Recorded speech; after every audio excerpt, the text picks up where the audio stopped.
नमस्कार दोस्तों, कैसे हो आप सब।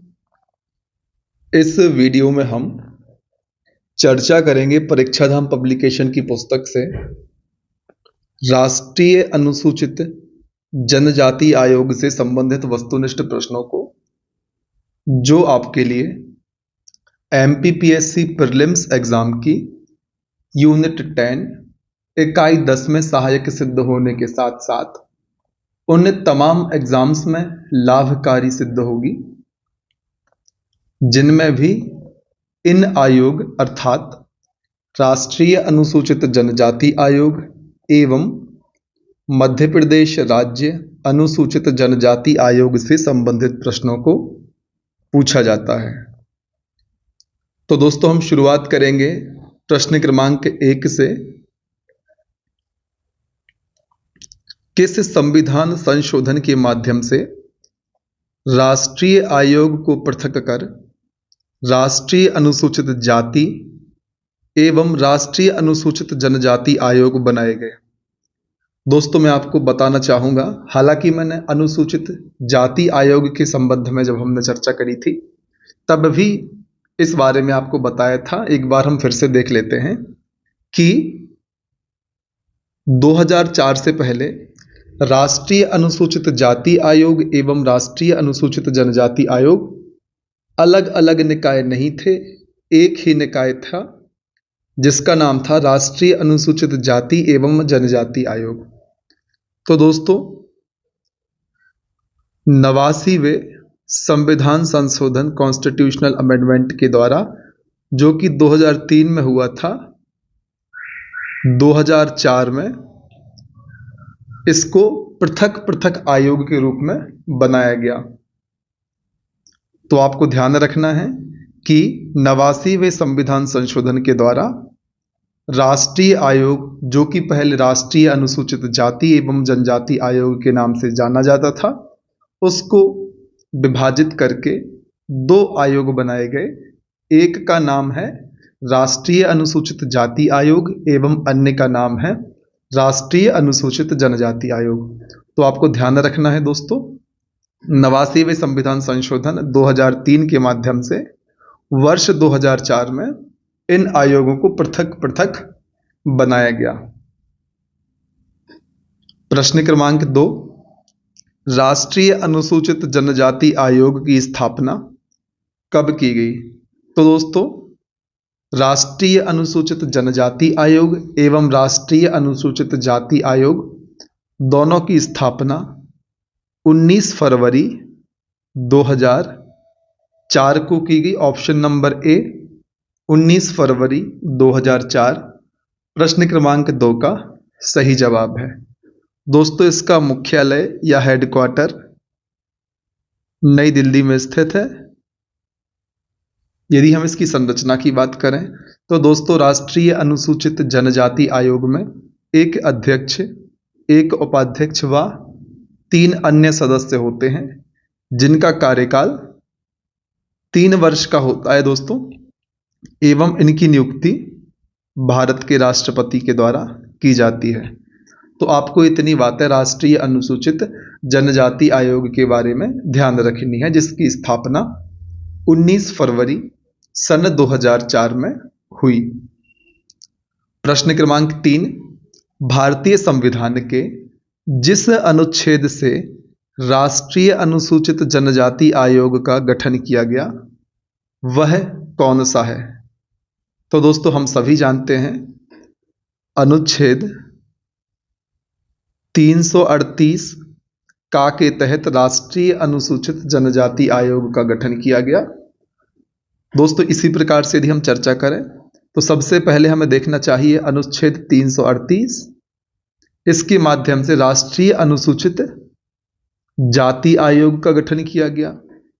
अनुच्छेद 338 का के तहत दोस्तों राष्ट्रीय अनुसूचित जनजाति आयोग का गठन किया गया, एवं अनुच्छेद 338 खा के अंतर्गत दोस्तों राष्ट्रीय अन्य पिछड़ा वर्ग आयोग का गठन किया गया। आपको यह तीनों आर्टिकल्स एक साथ ध्यान रखने हैं, जिससे आपके एग्जाम में आपको किसी भी प्रकार का कंफ्यूजन नहीं हो। तो दोस्तों प्रश्न क्रमांक 3 जो कि है कि किस अनुच्छेद के तहत राष्ट्रीय अनुसूचित जनजाति आयोग का गठन किया गया। इसका आंसर ऑप्शन नंबर बी अनुच्छेद 338 का, ऑप्शन नंबर बी अनुच्छेद 338 का प्रश्न क्रमांक 3 का सही जवाब है। अब हम चर्चा करेंगे प्रश्न क्रमांक 4 की। राष्ट्रीय अनुसूचित जनजाति आयोग किस मंत्रालय के अधीन है। दोस्तों आपको बताना है राष्ट्रीय अनुसूचित जनजाति आयोग किस मंत्रालय के अधीन कार्य करता है। तो दोस्तों ऑप्शन नंबर डी जनजातीय मामलों के मंत्रालय के अधीन राष्ट्रीय अनुसूचित जनजाति आयोग कार्य करता है। ऑप्शन नंबर डी प्रश्न क्रमांक 4 का सही जवाब है। दोस्तों सामाजिक न्याय और सशक्तिकरण मंत्रालय के अंतर्गत राष्ट्रीय अनुसूचित जाति आयोग कार्य करता है। दोस्तों आपको इस बात को भी ध्यान रखना है। प्रश्न क्रमांक 5 की यदि हम चर्चा करें तो राष्ट्रीय अनुसूचित जनजाति आयोग अपनी वार्षिक रिपोर्ट किसे सौंपता है।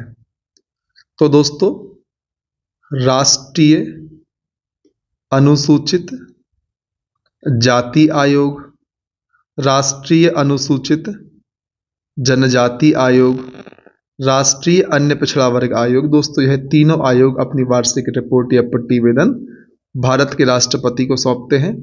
इसलिए ऑप्शन नंबर ए राष्ट्रपति प्रश्न क्रमांक 5 का सही जवाब है। दोस्तों यदि आपको हमारे द्वारा बनाए जाने वाले वीडियोस आपके एग्जाम की तैयारी में आपकी किसी भी प्रकार की सहायता करते हैं तो आप हमारे वीडियोस को अधिक से अधिक लाइक करें और ऐसे व्यक्तियों तक शेयर करें, ऐसे विद्यार्थियों तक जरूर शेयर करें जिनको आपकी ही तरह हमारे वीडियोस से लाभ हो सकता है। आप उनको बता सकते हैं कि वो हमारे वीडियो को MPPSC प्रीलिम्स एग्जाम की यूनिट 10 के लिए रेफर कर सकते हैं। प्रश्न क्रमांक 6 राष्ट्रीय अनुसूचित जनजाति आयोग का क्षेत्रीय कार्यालय कहाँ स्थित नहीं है। दोस्तों आपसे ऐसा स्थान पूछा गया है इन 4 विकल्पों में से जहां पर राष्ट्रीय अनुसूचित जनजाति आयोग का क्षेत्रीय कार्यालय स्थित नहीं है। तो दोस्तों हम सभी जानते हैं मध्य प्रदेश के भोपाल में, राजस्थान के जयपुर में एवं उड़ीसा के भुवनेश्वर में राष्ट्रीय अनुसूचित जनजाति आयोग के क्षेत्रीय कार्यालय स्थित है। इंदौर मध्य प्रदेश एकमात्र स्थान दिए गए 4 विकल्पों में ऐसा है जहां पर राष्ट्रीय अनुसूचित जनजाति आयोग का क्षेत्रीय कार्यालय स्थित नहीं है। इसलिए ऑप्शन नंबर सी इंदौर प्रश्न क्रमांक 6 का सही जवाब है।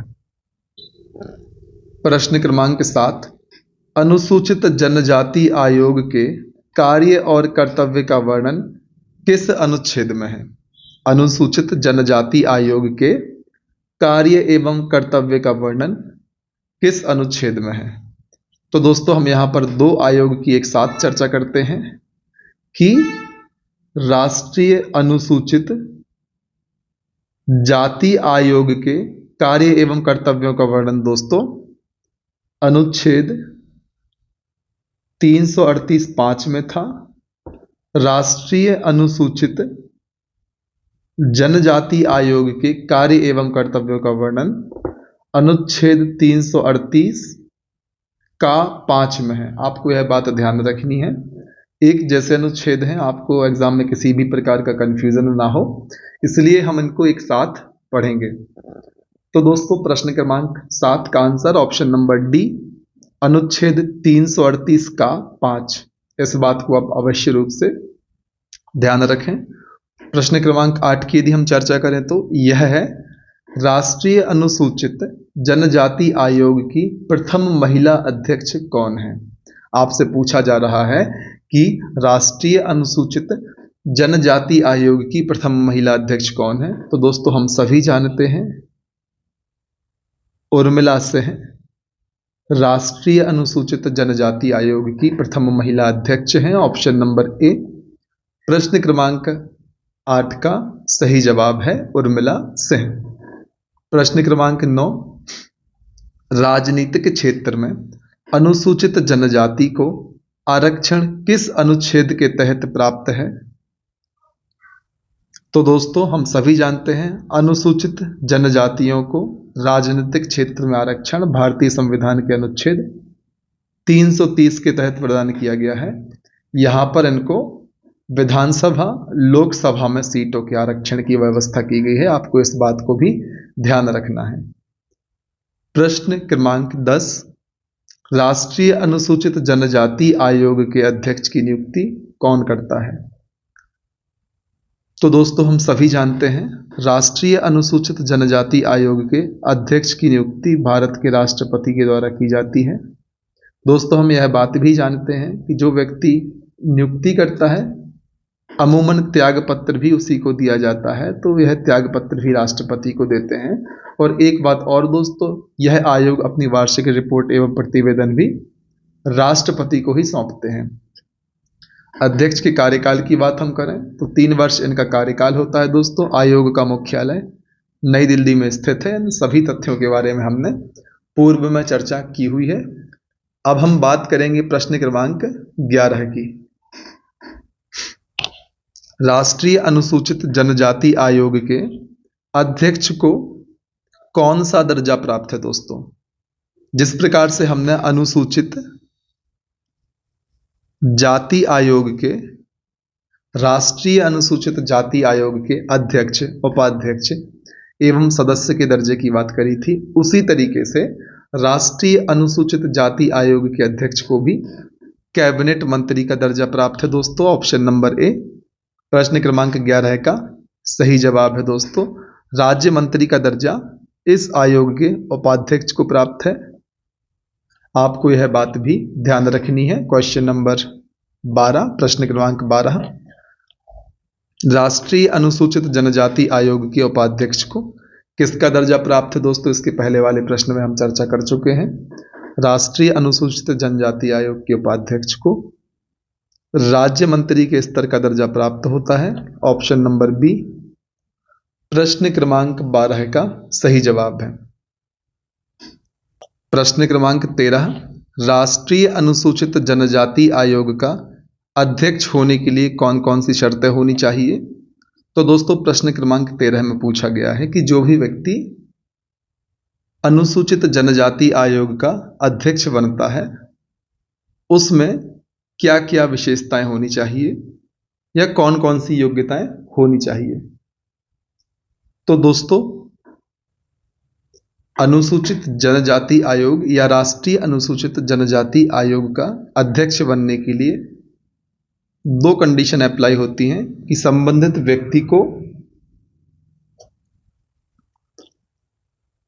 अनुसूचित जनजाति का सदस्य होना चाहिए और दूसरी विशेषता है वह राजनीतिक एवं सामाजिक कार्यकर्ता हो। तो दोस्तों वहां पर ऑप्शन नंबर बी राजनीतिक एवं सामाजिक कार्यकर्ता होना चाहिए एवं ऑप्शन नंबर डी अनुसूचित जनजाति का सदस्य होना चाहिए। 2 विकल्प सही है, चूंकि प्रश्न में सी में उपरोक्त दोनों दिया हुआ है, जो कि ऑप्शंस की फ्रेमिंग सही से नहीं की गई है। दोस्तों ऑप्शन नंबर ए को ऑप्शन नंबर डी के स्थान पर होना चाहिए और ऑप्शन नंबर डी को ऑप्शन नंबर ए के स्थान पर होना चाहिए, तब उपरोक्त दोनों ऑप्शन नंबर सी प्रश्न क्रमांक 13 का सही जवाब होगा। अदरवाइज ऑप्शन नंबर बी एवं ऑप्शन नंबर डी इस प्रश्न का सही जवाब है। चूंकि इस पुस्तक में ऑप्शन नंबर सी को सही जवाब बताया गया है, लेकिन दोस्तों अनुसूचित जनजाति आयोग का सदस्य होने के लिए अनुसूचित जाति का सदस्य होना अनिवार्य नहीं है। अनुसूचित जनजाति का सदस्य उस व्यक्ति को होना चाहिए जो कि इस आयोग के अध्यक्ष के पद पर आसीन होने वाला है या आसीन है। इस प्रकार से आप प्रश्न क्रमांक 13 को इस पुस्तक के परिप्रेक्ष्य में ध्यान से पढ़ें। चलिए अब हम चर्चा करते हैं प्रश्न क्रमांक 14 की। आयोग की संरचना में 3 सदस्यों में अनुसूचित जनजाति के कितने सदस्य होंगे? तो दोस्तों हम सभी जानते हैं आयोग की जो संरचना है उसमें 3 सदस्यों का उल्लेख है। इन 3 सदस्यों में से कम 2 सदस्यों को अनुसूचित जनजाति आयोग का या अनुसूचित जनजाति का होना चाहिए। दोस्तों आयोग मैंने गलती से बोला, अनुसूचित जनजाति का होना चाहिए। ऑप्शन नंबर बी 2 सदस्य प्रश्न क्रमांक 14 का सही जवाब है। प्रश्न क्रमांक 15, राष्ट्रीय अनुसूचित जनजाति आयोग का कार्यकाल कितने वर्ष का होता है? हमने पहले ही चर्चा कर ली है दोस्तों। 3 वर्ष का कार्यकाल राष्ट्रीय अनुसूचित जनजाति आयोग का होता है। प्रश्न क्रमांक 16, राष्ट्रीय अनुसूचित जनजाति आयोग के अध्यक्ष को अपने पद पर कितनी बार नियुक्त किया जा सकता है? तो दोस्तों केवल 2 बार या अधिकतम 2 बार राष्ट्रीय अनुसूचित जनजाति आयोग के अध्यक्ष को इनके पद पर नियुक्त किया जाता है। ऑप्शन नंबर बी केवल 2 बार प्रश्न क्रमांक 16 का सही जवाब है। प्रश्न क्रमांक 17, अनुसूचित जनजाति आयोग की संरचना में सुमेलित करना है दोस्तों। अध्यक्ष को राज्य मंत्री का दर्जा प्राप्त होता है, यह कथन गलत है क्योंकि अध्यक्ष को कैबिनेट मंत्री का दर्जा प्राप्त होता है। उपाध्यक्ष को कैबिनेट मंत्री का दर्जा प्राप्त होता है, यह कथन भी गलत है क्योंकि उपाध्यक्ष को राज्य मंत्री का दर्जा प्राप्त होता है। एवं सदस्य को कथन 3 में भारत सरकार के सचिव के समकक्ष दर्जा प्राप्त होता है। दोस्तों कथन 3 सत्य है, इसलिए ऑप्शन नंबर सी केवल 3 सही प्रश्न क्रमांक 17 का सही जवाब है।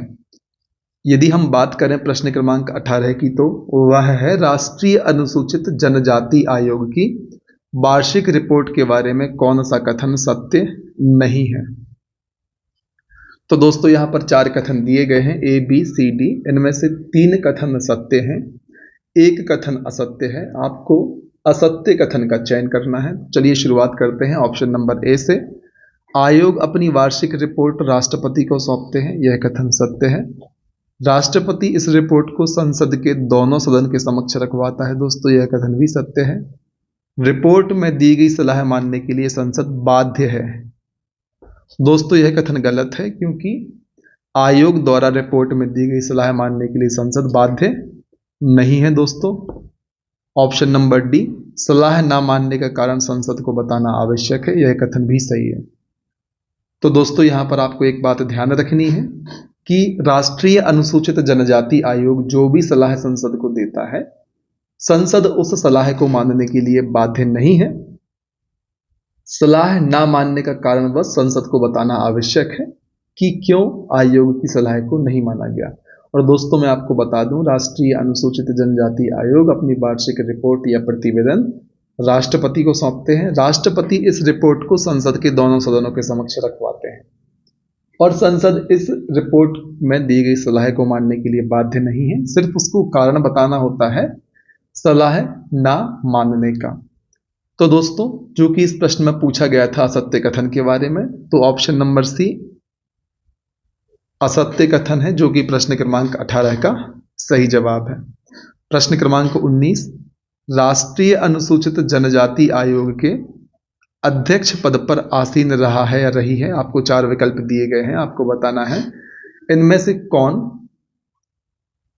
राष्ट्रीय अनुसूचित जनजाति आयोग के अध्यक्ष पद को सुशोभित कर चुके हैं। तो दोस्तों यहां पर कुंवर से हैं, उर्मिला से हैं, रामेश्वर ओरांग एवं नंद कुमार साई, चारों व्यक्ति इस पद को सुशोभित कर चुके हैं, इसलिए ऑप्शन नंबर डी उपरोक्त सभी प्रश्न क्रमांक 19 का सही जवाब है। दोस्तों ध्यान रखें, कुंवर से हैं, उर्मिला से हैं, रामेश्वर ओरांग, नंद कुमार साई। कुंवर से हैं, उर्मिला से हैं, रामेश्वर ओरांग, नंद कुमार साई, चारों व्यक्ति राष्ट्रीय अनुसूचित जनजाति आयोग के अध्यक्ष पद पर आसीन रह चुके हैं। ऑप्शन नंबर डी उपरोक्त सभी प्रश्न क्रमांक 19 का सही जवाब है। प्रश्न क्रमांक 20, राष्ट्रीय अनुसूचित जनजाति आयोग के अध्यक्ष 2 बार निम्न में से कौन बन चुके हैं? तो दोस्तों हम सभी जानते हैं रामेश्वर ओरांग अनुसूचित जनजाति आयोग के अध्यक्ष पद को 2 बार सुशोभित कर चुके हैं, इसलिए option number B Rameshwar Oraon प्रश्न क्रमांक 20 का सही जवाब है। अब हम चर्चा करेंगे प्रश्न क्रमांक 21 की। राष्ट्रीय अनुसूचित जनजाति आयोग के संदर्भ में कौन सा या कौन से कथन सत्य हैं? यहां पर 2 कथन दिए गए हैं, आपको बताना है आयोग के संबंध में कौन सा कथन सत्य है। दोस्तों, आयोग को सिविल न्यायालय की शक्तियां प्राप्त होती हैं। हम सभी जानते हैं दोस्तों कि राष्ट्रीय अनुसूचित जनजाति आयोग को सिविल न्यायालय के समान शक्तियां प्राप्त हैं, इसलिए कथन 1 सही है। कथन 2, आयोग आंग्ल भारतीय समुदाय के संवैधानिक संरक्षण एवं अन्य विधिक संरक्षणों के संबंध में भी जांच करेगा और संबंधित रिपोर्ट केंद्र सरकार को प्रस्तुत करेगा। तो दोस्तों, यहां पर ऑप्शन नंबर बी या कथन 2 गलत है। कथन 1 मात्र कथन है जो सही है, इसलिए ऑप्शन नंबर 1 केवल एक प्रश्न क्रमांक 21 का सही जवाब है कि राष्ट्रीय अनुसूचित जनजाति आयोग को सिविल न्यायालय के समान शक्तियां प्राप्त हैं। प्रश्न क्रमांक 22 की यदि हम चर्चा करें तो राष्ट्रीय अनुसूचित जनजाति आयोग को शक्तियां प्राप्त हैं डैश। यहां पर 3 कथन आपको दिए हुए हैं, 3 कथनों में से आपको सही कोट का चयन करना है। कथन 1 है, अनुसूचित जनजातियों के उत्पीड़न की जांच करने की शक्ति राष्ट्रीय अनुसूचित जनजाति आयोग को दी गई है। दोस्तों, यह कथन सही है। किसी भी दस्तावेज की खोज और प्राप्ति का आदेश दे सकता है, यह कथन भी सही है। शपथ पत्र पर साक्ष्य प्राप्त कर सकता है, शपथ पत्र पर साक्ष्य प्राप्त कर सकता है, यह कथन भी सही है। इसलिए चूंकि दोस्तों राष्ट्रीय अनुसूचित जनजाति आयोग की शक्तियों के संबंध में इस प्रश्न में तीनों कथन दिए गए हैं, वह 3 कथन सत्य हैं, इसलिए ऑप्शन नंबर डी 1, 2 और 3 प्रश्न क्रमांक 22 का सही जवाब है। प्रश्न क्रमांक 23, राष्ट्रीय अनुसूचित जनजाति आयोग के अध्यक्ष के बारे में निम्न कथनों पर विचार कीजिए। तो दोस्तों, यहां पर 3 कथन आपको दिए गए हैं जो कि राष्ट्रीय अनुसूचित जनजाति आयोग के अध्यक्ष से संबंधित हैं। आपको इन तीनों में से सत्य कथन को पहचानना है। तो चलिए शुरुआत करते हैं कथन 1 से, जो कि है राष्ट्रीय अनुसूचित जनजाति आयोग के अध्यक्ष की नियुक्ति राष्ट्रपति करते हैं, यह कथन सत्य है। इसे केंद्रीय कैबिनेट मंत्री के समान दर्जा प्राप्त है, यह कथन भी सत्य है। अनुसूचित जनजाति सदस्य के साथ राजनीतिक और सामाजिक क्षेत्र में कार्यरत रहा हो, दोस्तों यह कथन भी सत्य है। इसलिए ऑप्शन नंबर डी सभी सत्य हैं। प्रश्न क्रमांक 23 का सही जवाब है। आप एक बार फिर से देखिए दोस्तों, अध्यक्ष की नियुक्ति राष्ट्रपति करता है और अध्यक्ष को केंद्रीय कैबिनेट मंत्री के समान दर्जा प्राप्त है। अध्यक्ष पद पर जो भी व्यक्ति आसीन होता है उसके लिए नंबर 1 अनुसूचित जनजाति का सदस्य होना चाहिए और नंबर 2 उसे एक राजनीतिक एवं सामाजिक कार्यकर्ता होना चाहिए। इस प्रकार से यह तीनों कथन जो कि प्रश्न क्रमांक 23 में दिए हुए हैं राष्ट्रीय अनुसूचित जनजाति आयोग के अध्यक्ष के संबंध में पूर्णतः सत्य है, इसलिए ऑप्शन नंबर डी सभी सत्य है। प्रश्न क्रमांक 23 का सही जवाब बनता है। प्रश्न क्रमांक 24 की यदि हम बात करें तो राष्ट्रीय अनुसूचित जनजाति आयोग नई जातियों को शामिल करने के लिए किससे सलाह देता है या किसे सलाह देता है, आपको बताना है दोस्तों। राष्ट्रीय अनुसूचित जनजाति आयोग नई जातियों को इस कैटेगरी में शामिल करने के लिए किसे सलाह देता है। तो दोस्तों, राष्ट्रीय अनुसूचित जनजाति आयोग इस प्रकार की सलाह राष्ट्रपति या प्रेसिडेंट ऑफ इंडिया को देते हैं, ऑप्शन नंबर डी प्रश्न क्रमांक 24 का सही जवाब है। ध्यान रखिए दोस्तों, राष्ट्रीय अनुसूचित जनजाति आयोग द्वारा नई जातियों को इस कैटेगरी में शामिल करने के लिए राष्ट्रपति को सलाह दी जाती है। आपको किसी भी प्रकार का कंफ्यूजन अपने दिमाग में इस प्रश्न को लेकर नहीं रखना है। प्रश्न क्रमांक 25, राष्ट्रीय अनुसूचित जाति आयोग के कर्तव्यों के बारे में विचार करें। दोस्तों, यहां पर 2 कथन दिए गए हैं और हमें इनमें से सत्य कथन को पहचानना है। कथन 1, अनुसूचित जनजाति के अधिकारों के हनन की शिकायत की जांच करना, यह कर्तव्य राष्ट्रीय अनुसूचित जनजाति आयोग का है। दोस्तों, यह कथन बिल्कुल सत्य है। कथन 2 में बात की जा रही है कि अनुसूचित जनजातियों के संरक्षण, सामाजिक तथा आर्थिक विकास के लिए निगरानी करने का कार्य भी, यह कर्तव्य भी राष्ट्रीय अनुसूचित जनजाति आयोग का है। तो दोस्तों, कथन 2 भी पूर्णतः सत्य है, इसलिए ऑप्शन नंबर सी उपरोक्त दोनों प्रश्न क्रमांक 25 का सही जवाब है। प्रश्न क्रमांक 26 की यदि हम बात करें तो वार्षिक रिपोर्ट में किसी राज्य से संबंधित अनुशंसाएं हो तो आयोग इस रिपोर्ट की एक प्रति किसको भेजता है। तो दोस्तों हम सभी जानते हैं कि यदि आयोग की वार्षिक रिपोर्ट में किसी राज्य से संबंधित अनुशंसाएं भी हों तो आयोग इस रिपोर्ट की एक प्रति संबंधित राज्य के राज्यपाल को भी प्रेषित करता है, संबंधित राज्य के राज्यपाल को भी भेजता है। ऑप्शन नंबर बी प्रश्न क्रमांक 26 का सही जवाब है दोस्तों। प्रश्न क्रमांक 27 राष्ट्रीय अनुसूचित जनजाति आयोग के अध्यक्ष व सदस्यों के वेतन भत्ते किसके समान होते हैं। दोस्तों आपको बताना है राष्ट्रीय अनुसूचित जनजाति आयोग के अध्यक्ष व सदस्यों के वेतन एवं भत्ते किसके समान होते हैं। तो हम सभी जानते हैं दोस्तों भारत सरकार के सचिव के समान राष्ट्रीय अनुसूचित जनजाति आयोग के अध्यक्ष एवं सदस्यों के वेतन भत्ते होते हैं। ऑप्शन नंबर सी प्रश्न क्रमांक 27 का सही जवाब है। दोस्तों आपको एक बात और ध्यान रखनी है, इस आयोग के अध्यक्ष को केंद्रीय कैबिनेट मंत्री का दर्जा प्राप्त होता है, लेकिन यदि इनके वेतन भत्ते की बात करें तो वे भारत सरकार के सचिव के समान होते हैं। ऑप्शन नंबर सी भारत सरकार के सचिव के समान प्रश्न क्रमांक 27 का सही जवाब है। प्रश्न क्रमांक 28 राष्ट्रीय अनुसूचित जनजाति एवं वन निवासी अधिनियम कब लाया गया। राष्ट्रीय अनुसूचित जनजाति एवं वन निवासी अधिनियम दोस्तों हम सभी जानते हैं कि राष्ट्रीय अनुसूचित जनजाति एवं वन निवासी अधिनियम वर्ष 2006 में लाया गया, वर्ष 2006। ऑप्शन नंबर बी वर्ष 2006 प्रश्न क्रमांक 28 का सही जवाब है। ध्यान रखिए राष्ट्रीय अनुसूचित जनजाति एवं वन निवासी अधिनियम दोस्तों 2006 में लाया गया। इस प्रकार से हमने राष्ट्रीय अनुसूचित जनजाति आयोग एवं मध्य प्रदेश राज्य अनुसूचित जनजाति आयोग से संबंधित सभी प्रश्नों को अपने इस वीडियो के माध्यम से कवर किया। यदि हमारे द्वारा इस प्रकार से बनाए जाने वाले वीडियोस आपके एग्जाम की तैयारी में आपकी किसी भी प्रकार की सहायता करते हैं तो अधिक से अधिक संख्या में आप हमारे वीडियोस को लाइक करें, ऐसे विद्यार्थियों तक शेयर जरूर करें जिनको हमारे वीडियोस से आपकी ही तरह उनके एग्जाम की तैयारी में उनको सहायता प्राप्त हो।